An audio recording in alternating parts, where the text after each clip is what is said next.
Isaiah chapter 7.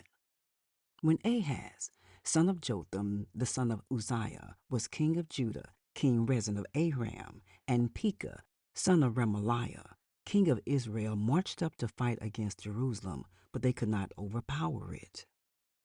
Now the house of David was told, Aram has allied itself with Ephraim. So the hearts of Ahaz and his people were shaken, as the trees of the forest are shaken by the wind. Then the Lord said to Isaiah, "Go out, you and your son, Shear-Jashub, to meet Ahaz at the end of the aqueduct of the upper pool on the road to the launderer's field. Say to him, be careful, keep calm, and don't be afraid. Do not lose heart because of these two smoldering stubs of firewood, because of the fierce anger of Rezin and Aram, and of the son of Remaliah. Aram, Ephraim, and Remaliah's son have plotted your ruin, saying, let us invade Judah, let us tear it apart and divide it among ourselves, and make the son of Tabiel king over it. Yet this is what the sovereign Lord says. It will not take place, it will not happen. For the head of Aram is Damascus, and the head of Damascus is only Rezin. Within 65 years, Ephraim will be too shattered to be a people. The head of Ephraim is Samaria, and the head of Samaria is only Remaliah's son. If you do not stand firm in your faith, you will not stand at all." Again, the Lord spoke to Ahaz. "Ask the Lord your God for a sign, whether in the deepest depths or in the highest heights." But Ahaz said, "I will not ask. I will not put the Lord to the test." Then Isaiah said, "Hear now, you house of David.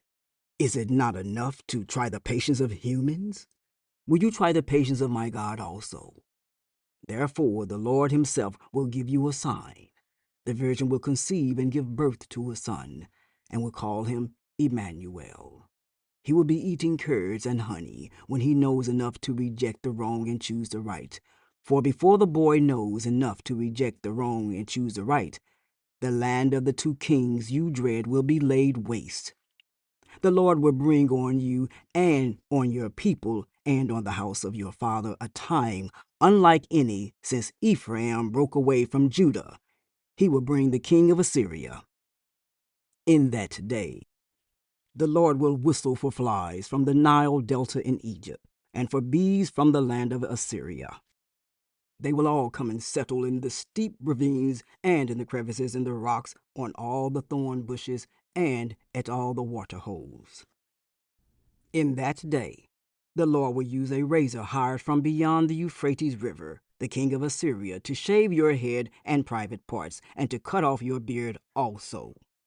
In that day, a person will keep alive a young cow and 2 goats, and because of the abundance of the milk they give, there will be curds to eat.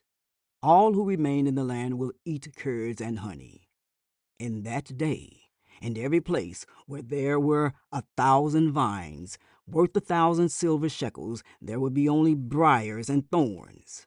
Hunters will go there with bow and arrow, for the land will be covered with briars and thorns. As for the hills, once cultivated by the hoe, you will no longer go there for fear of the briars and thorns. They will become places where cattle are turned loose and where sheep run." Isaiah chapter 8. The Lord said to me, "Take a large scroll and write on it with an ordinary pen, Maher-shalal-hash-baz."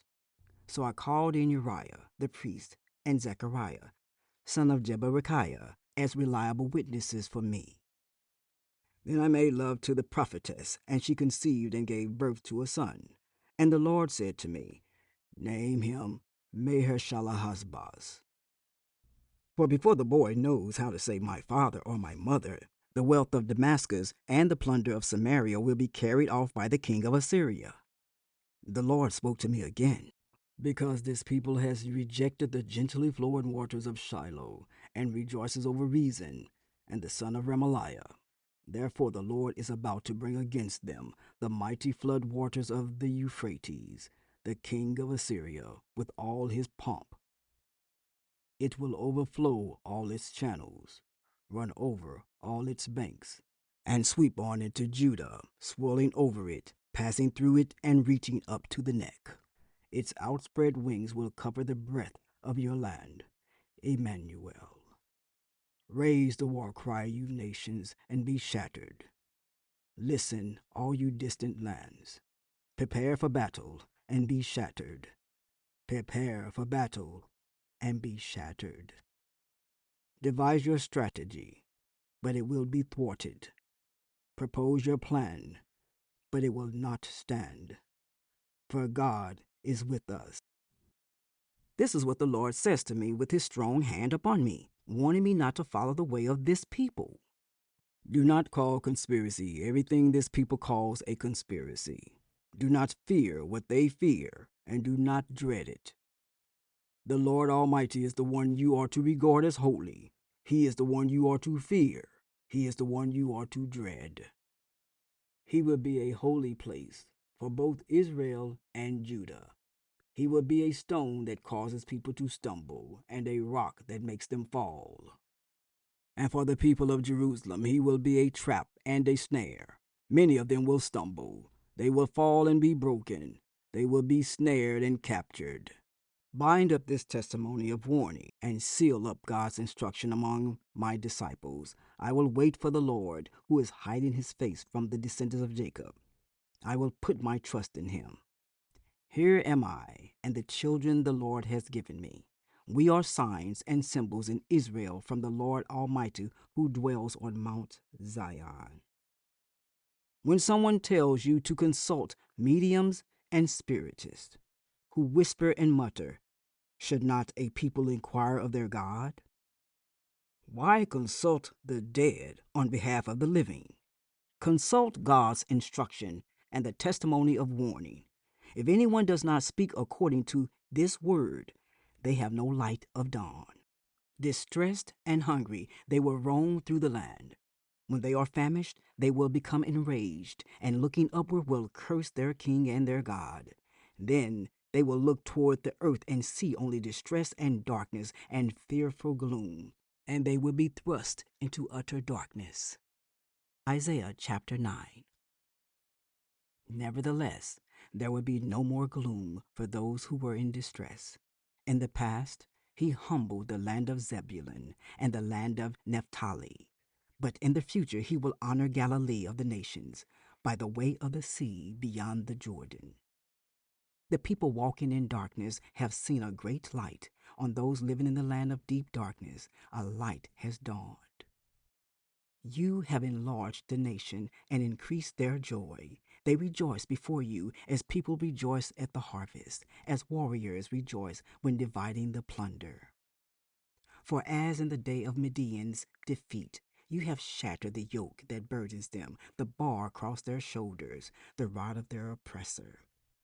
Every warrior's boot used in battle and every garment rolled in blood will be destined for burning, will be fuel for the fire.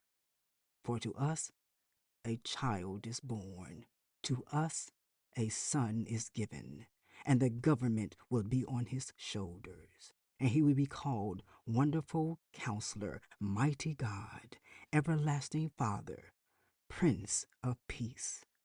Of the greatness of his government and peace there will be no end.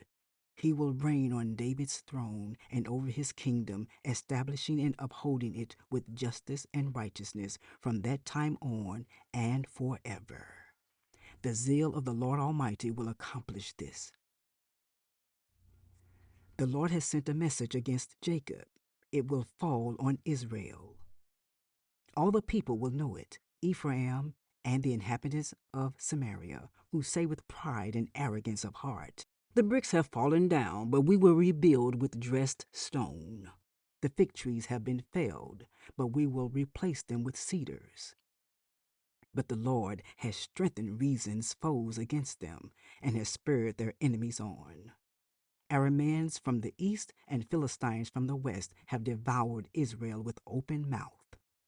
Yet for all this, his anger is not turned away. His hand is still upraised. But the people have not returned to him who struck them, nor have they sought the Lord Almighty. So the Lord will cut off from Israel both head and tail, both palm branch and reed in a single day. The elders and dignitaries are the head, the prophets who teach lies are the tail.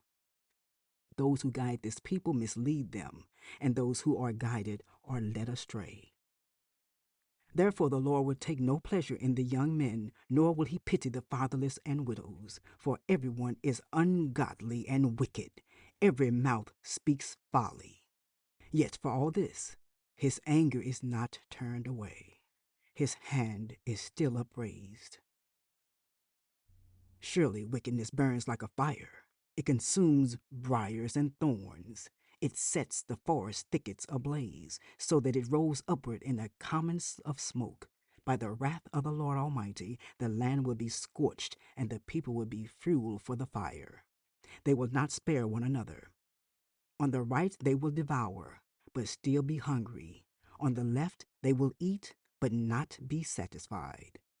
Each will feed on the flesh of their own offspring. Manasseh will feed on Ephraim, and Ephraim on Manasseh. Together they will turn against Judah. Yet for all this, his anger is not turned away. His hand is still upraised.